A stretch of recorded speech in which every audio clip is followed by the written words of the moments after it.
তো আজ আমি তোমাদের ক্লাস 5-এর একটি কবিতা পড়ে শোনাবো। কবিতাটির নাম হচ্ছে ঝড়, লিখেছেন মৈত্রী দেবী।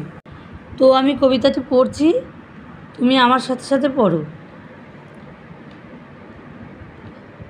ওমা, সেদিন হাটের বারে মাঠের ধারে করতে গেছে খেলা, দুপুরবেলা এমন সময় এলোমেলো কোথা থেকে বাতাস এলো হঠাৎ থেকে, অন্ধকারে সমস্ত দিক কেমনে দিল ঢেকে।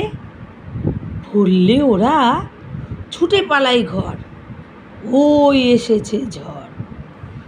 আমার যেন লাগলো ভারী ভালো, চেয়ে দেখি আকাশখানা এক্কেবারে কালো।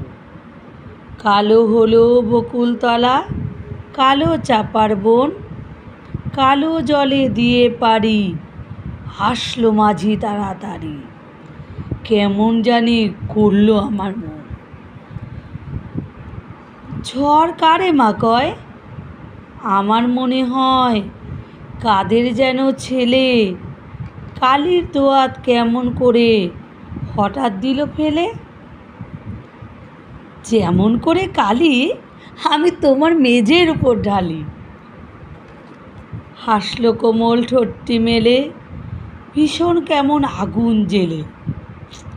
আকাশ বারে বারে আবার বুঝি ঘুরে ঘুরে পালিয়ে গেল অনেক দূরে, 7 সাগরের পারে। তো আমি তোমাদের ঝড় কবিতাটা পড়িয়ে দিলাম। তো তোমরা আমি যেভাবে পড়লাম এইভাবেই পড়বে, তাহলে দেখবে খুব তাড়াতাড়ি তোমাদের মুখস্থ হয়ে গেছে। এরপরে দেখো 1 নম্বর প্রশ্ন কী আছে, ঠিক উত্তরটি বেছে নিয়ে লেখো। পশ্চিমবঙ্গে কালবৈশাখী যে ঋতুতে হয় সেটা লিখবে হচ্ছে গ্রীষ্ম। 1.2 আছে, দিনে যে সময়ে কালবৈশাখী ঝড় আসে তোমরা লিখবে হচ্ছে বিকেল। তারপরে আছে 1.3, যখন ঝড় ওঠে তখন আকাশ থাকে লিখবে কালো। 1.4 কি আছে দেখো, আছে গ্রীষ্মের একটি ফুল হলো চাপা। এরপরে দেখো শব্দার্থ কি আছে, হাট। হাট মানে কি লিখবে, সপ্তাহের নির্দিষ্ট দিনে বসা বাজার। নেক্সট আছে দোয়াত, লিখবে লেখার কালি রাখার পাত্র।